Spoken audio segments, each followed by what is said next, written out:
What's up, everybody? Today we are back, well, not on the Hunter Call of the Wild, but talking about some stuff relating to Call of the Wild. Now, today, as I'm recording this, and I think I'm going to upload it same day probably, so for reference, it's October 8th right now. The developers did a Q&A in the Discord, and a lot of questions were answered about the upcoming Feeder DLC, as well as stuff past that. So let's go ahead and go through all the questions that were asked by the community first, and then towards the end of the video, we're going to go through the developer pre-answered questions that they put out. So essentially, these questions were in two different categories. There was community asked questions that were asked, I guess, over the last week, and they picked out like the 5 best or whatever. And now we've got a bunch of like new questions that were asked just today where they had an open like live Q&A type thing. So we're going to go ahead and pick through and find the most interesting questions and answers of them all. And these are in absolutely no particular order. It's just whatever order I found them in. So yeah, some of the feeder questions are going to be, split up by questions about maps and stuff and et cetera, et cetera. So these are in no particular order, just in the order that they answered them, and I decided to screenshot them for this video. So here we go with the first question. Have you guys considered adding trophy shots like in the Hunter Classic? It would be really nice to have photo frames in the lodges so you can put your trophy shots on the wall. The reply was, thanks a lot for the suggestion. I will bring it back to discuss as part of our future plans. It does not sit there currently. It is also part of real hunting for sure. So this essentially is a we'll consider it, but it's not currently in the plans type of answer. So this could be something we'd see in the future, but it's not currently planned, which in my opinion, that probably means that it's going to be minimum a couple years before we see anything like this, unless they just kind of like squeeze it into their already existing plans. And that's if they even ended up doing it. The next question says, in the developer's view, which species would be the hardest to make a great one for, in your opinion? And the answer is actually quite interesting. So it seems like there isn't really too much difficulty per species aside from like the behaviors of them. They said the limitations on making a great one aren't really related to the species itself, but more to what our vision for that great one could be. Some great ones might have unique behaviors, like great ones being more aggressive than normal animals of the species, which would require more AI programming work. Others might be more heavy on artwork if we want to do a lot of variations. So it's mostly just about what we imagine.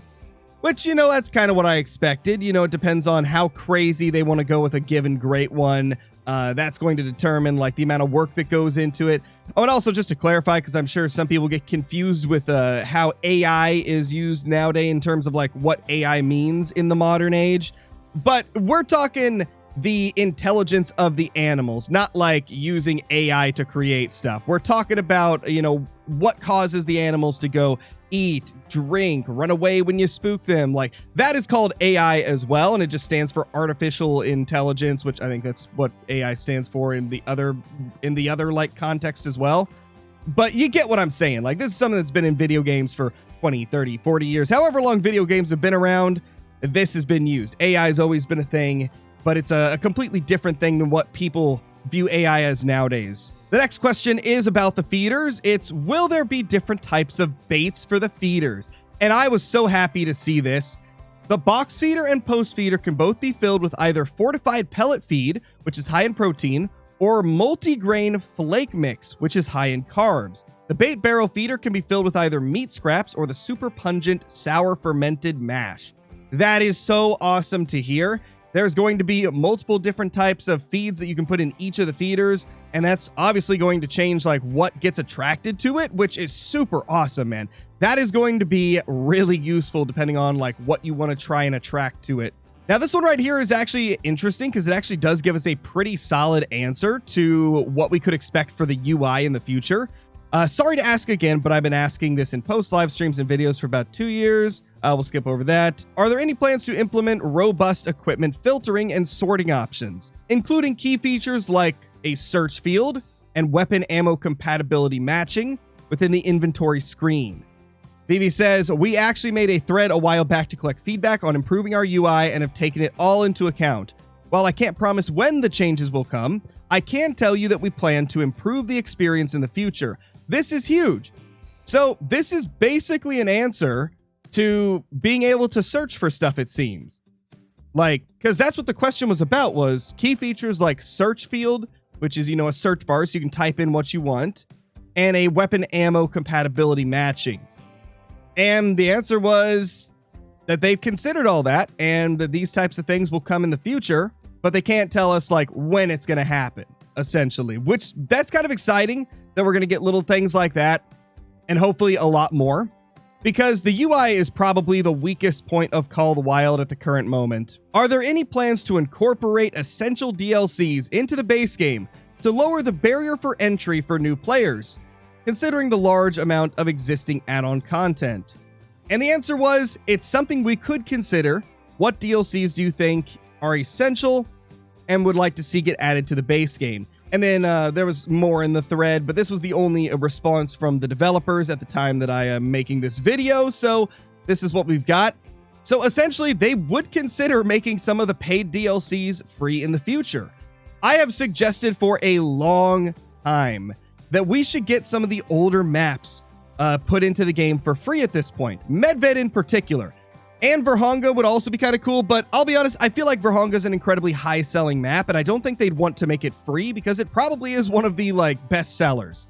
But a map like Medved, you could totally make that free, and it would provide a completely different experience from Hirschfelden or Leighton Lakes.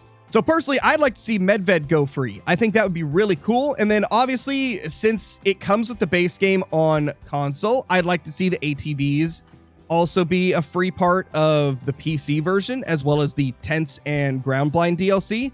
Because if you play the game on console, you get those for free. Like, they come with the game. But if you buy it on PC, you got to buy those DLCs separately. So I would say those are probably the ones that I would most want to see just incorporated into the base game. Now, this is an interesting one about the feeders. It says, will it cost the hunter in-game to fill the feeders, and how often will this have to happen? Or will you just place them and they automatically be ready to use? So Chris P said, you'll need to use credits to purchase feed after placing down a game feeder. Price will depend on the feed type you're loading in. For the box feeder and bait barrel feeder, I almost said bait feeder barrel, the bait barrel feeder, the feed supply will deplete as animals visit. So it'll vary on where you place it and what animals are visiting. Post feeder slowly dispenses feed over time and should last for a couple of in-game days. What I'm hearing here is that it's probably best not to use post feeders if you're grinding, because we do a lot of time resets when we're grinding. But if you're not a grinder, the post feeder is probably going to be a great option because it's out of the reach of predators like bears that could destroy the other feeders. So that is definitely going to be something to take into consideration when choosing the feeder that's going to be right for the scenario.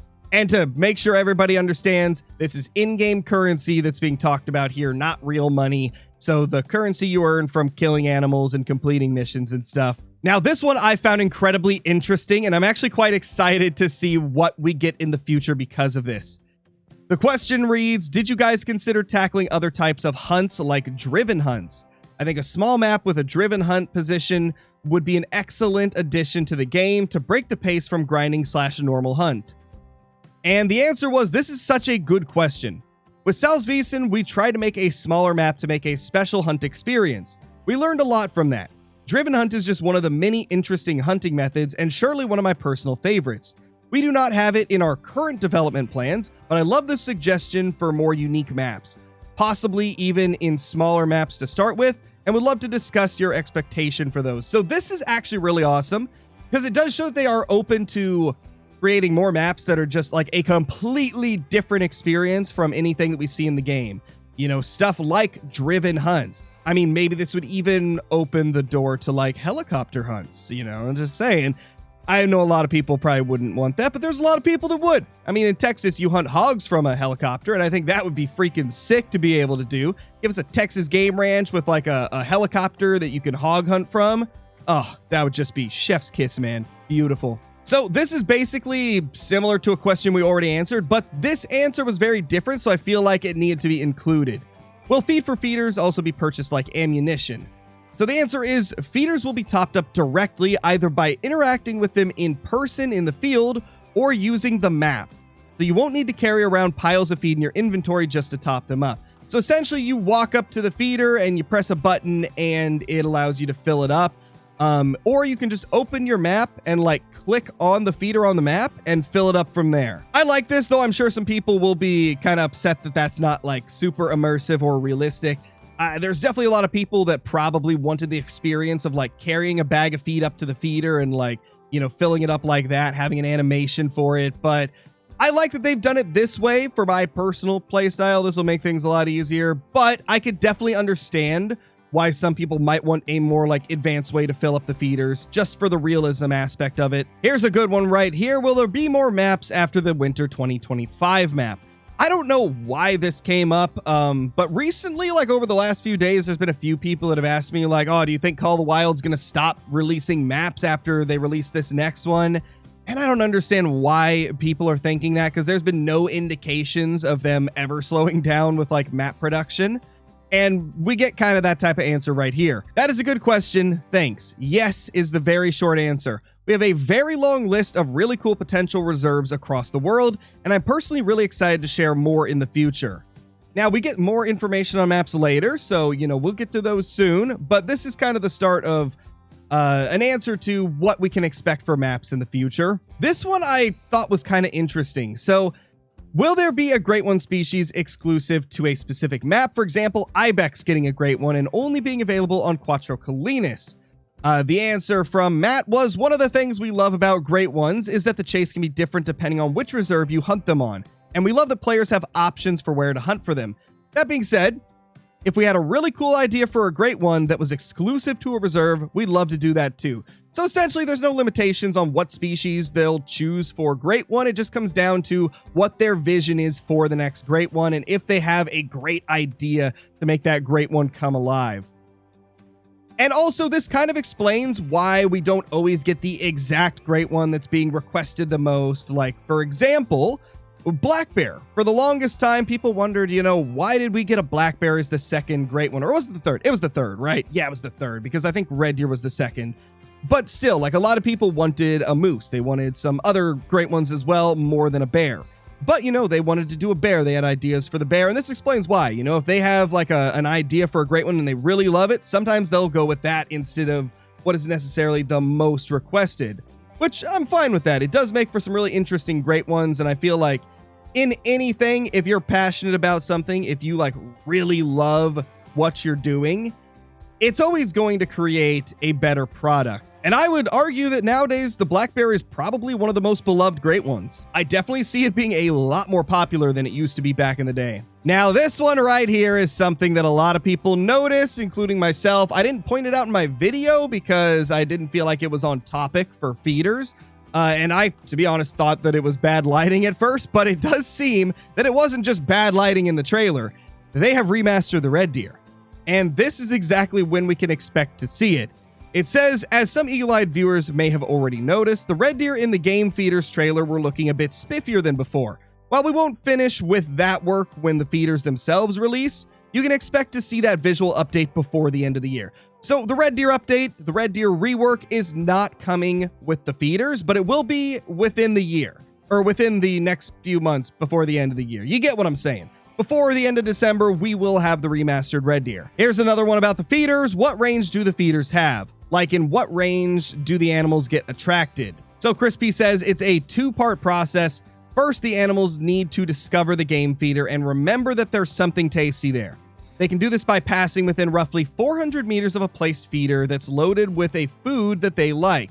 When it comes to feeding time, if they've noticed the feeder and remember it, then they'll head to that game feeder instead of their usual food need zone. Because this relies on the animal's memory, there's no real range limit there.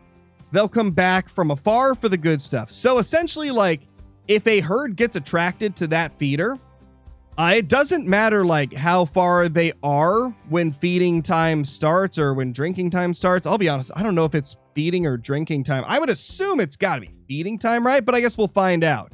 But it seems like if the animal passes by it, you know, they'll remember it's there. Here's another one about the next map. Will the next map be full-sized or another small one like Salsvisen Park? The answer is it will be a full-sized map. So that is 2 full-sized maps in 1 year, which is awesome. It's good to be back to the old schedule. So here's one that is very interesting. It says, how many more years do you think Call of the Wild has? And will there ever be a Call of the Wild 2 or where the game is made on a different engine?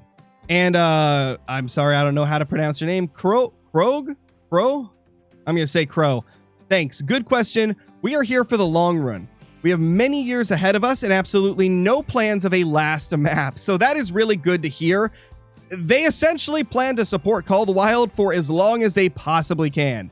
So I would imagine we've got at least a few years left in the life of Call of the Wild, if they don't even have like plans for a last map in the game. So here is one that is very interesting. Can we get a hint for the new map and great one? Our next update will be adding game feeders as recently announced, and there will almost certainly be a new great one skulking around for you to pursue. But the question is this hinting that the feeders update's going to have a great one, or is it referring to December? Because that's when we normally get a new great one. If I were to guess, even though the wording here sounds like with game feeders, I do imagine it's going to be with whatever the next map is, because I couldn't see them releasing a great one and not like mentioning it as a key point on the website, because, you know, the other day they revealed the feeders and all the information about them and some information about the rest of the update. It said like a moose rework, you know, or not moose rework, but new furs for the moose, backpack rework, stuff like that. And it didn't mention anything about a great one. I feel like that would be a key point to mention. So I assume that they're talking about when the new map comes out. And now this one right here says, is there any animals that you guys don't want to make for a great one? And what Crow said was, good question. No, there's no such animal in the game. We do want to also diversify the great ones and cannot see a good reason for not making more different animals into great ones over time. So essentially no animals off limits. They are open to any species when it comes to great ones, and they have no plans of like purposely not doing a great one for a specific species. Like any species could get it essentially. No limitations on what could get a great one. Hey, that means tigers are possible, or snow leopards. That'd be interesting. Here's another one right here. Will the moose have a population reset even if they have a new fur? Or will they not get a population reset even if they have a new fur? The answer is no pop resets. So your moose populations are fine even though they're getting new furs. Here's an interesting one here. Will the bait barrel work on grizzlies? They're class 8 bears, and the icon on yesterday's trailer said only classes 5 and 7. Chris P clarifies they will. The icons on the trailer are more of a rough approximation of the species attracted rather than the classes. So yes, stuff like the grizzly bears will be attracted to the feeders, or more specifically the bait barrel. And here's some clarification on the backpack changes. It says, what are the changes coming to the backpack? The answer is currently wearing any of the backpacks makes it much easier for animals to both see and hear you, particularly at long ranges, 1 to 200 meters. After conducting a review of the gameplay impact, we felt that it was a bit too much. So backpacks will still increase your noise and visibility, but much less at long range than they currently do, and about the same at short range. Honestly, this is huge because the biggest reason that nobody uses backpacks is because you could be running at like 180 meters away from an animal and they'll spook off. Whereas if you're running without a backpack, they won't spook until you get to about 150 meters, or not even spook, but like, you get what I'm saying. Like, they won't start to go attentive and alert. And obviously 30 meters extra on the spook range, that's a pretty big difference if you're running around a lot. So that is really cool to see that like long distance spooking is going to be greatly decreased with the backpacks, but it'll still have the same amount of like noise generation in closer ranges. I feel like that makes sense. How many feeders will be placed on one map? There will be a total of 8 per reserve in any combination, so you can have 8 feeders of any combination of the different feeders on each map. So now we have the best questions and answers from the ones that were submitted over the last week. This is going to give you guys a lot more like detailed answers than what we saw with those first set of questions that we looked at. So right here it says, why add tigers to the game when they are illegal to hunt? And does this mean you will be able to hunt more illegal animals in the future? Kim, the game director, says, it's been a few years since the last time we openly talked about this. And while at this point I might not have a straight yes or no answer for you, I'd like to give you more context behind our recent decision making around adding animals, including endangered ones, to the game. We start with very carefully researching the locations when we start working on a new reserve. Included in that research is a selection of the animals that best fit the expectations for the local reserve, and what species could realistically live in the region. we also consider what animals could migrate into the region IRL. It is important for us to provide an authentic experience, and with that, we need to balance the roster variety. Because of this, we might include animals that could be found in real-world wildlife reserves, even if some of them are officially classified as endangered. The animals that are included in the roster for a reserve are usually also legal to hunt in real life, but that might not always be the case. So in other words, they take a little bit of creative liberty when designing these maps and choosing the species. Like, even if you can't hunt some species, they might add them because they could be a cool fit for the map in a gameplay sense. Which is exactly why we ended up getting tigers added to the game with Sunder Patten. Now the next question is, I've heard that the reason elephants, rhinos, and hippos haven't been added is because they're too hard for the engine. What exactly makes these animals difficult to add to Call of the Wild? And the answer from Kim was, the large animals are in themselves not harder to make than smaller animals. They are, however, much harder to fit in the trophy lodge with the current designs, and we would need to remaster the lodges to fit them in, which that is exactly what I have said for years. Anytime somebody asks me, oh, why won't they add elephants? They just don't want to do what we want. And I'm like, dude, have you seen our lodges? You wouldn't be able to fit more than like maybe one elephant in Sasika Safari, and you definitely couldn't fit any in Spring Creek Manor. So obviously we would need a much larger lodge in order to fit an elephant in there, and this is what I've been trying to say for years and years. And then Matt adds on to it, it may also be worth pointing out that animals are one of the things which we put a lot of time and energy into creating the highest fidelity experience. In terms of appearance, movement, and behaviors, the game has a vast library of over 100 different species, which allows us to more rapidly develop animals which are similar to existing species. Whenever we do completely new types of animals, like the beaver for Alberta, it's a significant investment of time and effort to ensure we get it right, which makes sense. If you've got similar animals in the game, you can recycle some of the models, animations, etc., and then, tweak them slightly to get it to be the new animal. But if it's something completely different, yeah, you got to make it from scratch, which I would imagine is a lot more costly and takes a lot more time and effort to do. So now we get this question right here, which actually does kind of tie into a question that we saw earlier in this video about like a last map. So let's get into it. Is Africa 2.0 near? If so, what can we expect? And then Brooke added on, I've heard a lot about Africa 2.0 being left until the last map in Call of the Wild, and I wanted to ask if this was true or not. Kim responds, first of all, I want to make it abundantly clear that we have no plans for a last map. We are in it for the long run. Secondly, why should we stop at a 2.0 map? And I'm not only talking about African content here. I'm keen on making reserves that are distinct and different on all continents, including Africa. So that's essentially confirming that we might get an Africa 2.0, 3.0, 4.0. We could get like another map similar to Parque Fernando, in that same region, but with different stuff. We could get another, US map that's got completely different experiences than what we have.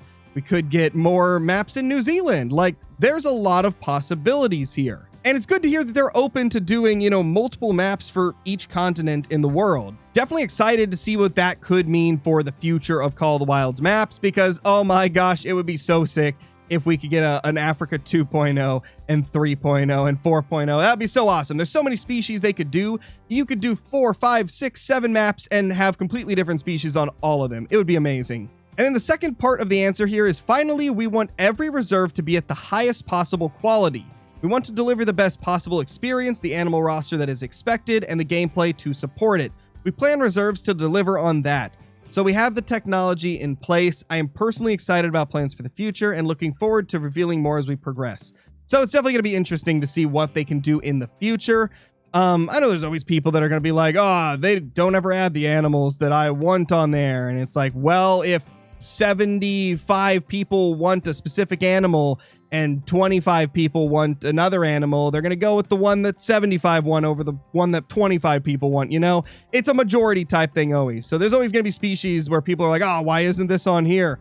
But it's just the way things work, man. Majority rules in most cases. Plus, whatever the devs want to add in there too for their own personal enjoyment when it comes to different species. Now this one's kind of interesting. This is relating to crossplay and cross saves.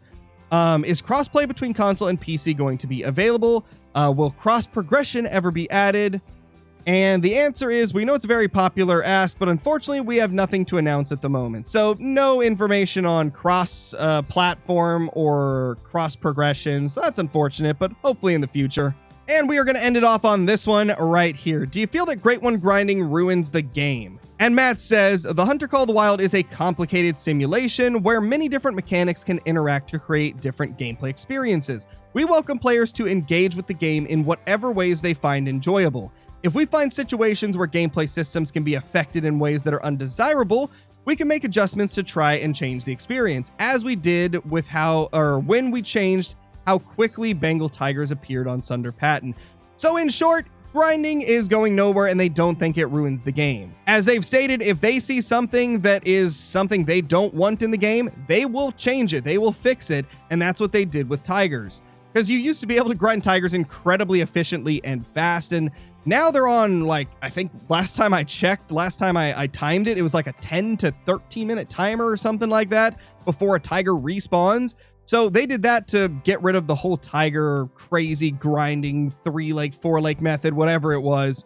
So yeah, that's an example of them seeing something they didn't want and fixing it. But the whole concept of grinding, and I guess this would also entail HM as well, because that hasn't been removed or changed.